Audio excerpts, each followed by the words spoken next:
டாலமி பெரதல்பஸ் என்ற மன்னன் எகிப்தில் உள்ள அலெக்சாண்ட்ரியாவில் பாரேஸ் என்ற புகழ்பெற்ற கலங்கரை விளக்கத்தை கட்டினான். இது பண்டைய உலகில் 7 அதிசயங்களில் ஒன்றாக விளங்கியபடியால் அதில் தன் பெயர் இருக்க வேண்டும் என்று விரும்பி அதன் மேல்தளத்தின் தன் பெயரை எழுதி வைத்தான். இந்த டாலமி தான் எபிரேய பழைய ஏற்பாட்டை கிரேக்க மொழியில் மொழிபெயர்க்க ஊக்குவித்தான். மேல்தளத்தில் டாலமியின் பெயர் எழுதப்பட்டதை பார்த்து சிற்பி சாட்ரஸ் என்ற பெயரை அடித்தளத்தில் பொறித்து வைத்தார். அடித்தளம் கருங்கல்லால் செய்யப்பட்டு மிகவும் உறுதியாக இருந்தபடியால் தன் பெயர் நிலைநிற்கும் என்று அவருடைய கணிப்பு.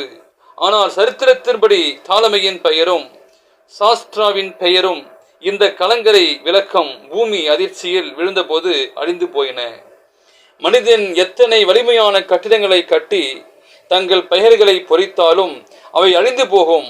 ஆனால் தேவன் தன் பெயரில் மனிதனாலோ இயற்கையின் சீற்றங்களாலோ அழிக்க முடியாத ஜீவ புஸ்தகத்தில் எழுதப்பட வேண்டும் என்பதையே விரும்புகிறார்.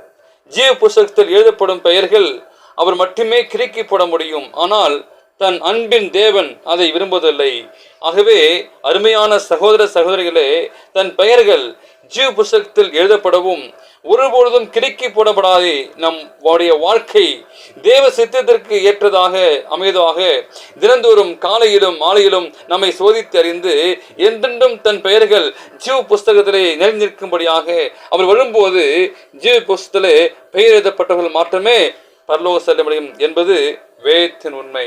எனவே நம்முடைய பெயர்கள் ஜீவ புஸ்தகத்திலே அவருடைய நாமத்தை கிறுக்கி போடாமல் இருக்குவேன் என்று சொல்லி வெளிப்படுத்தலே வாசிக்கிறோம்.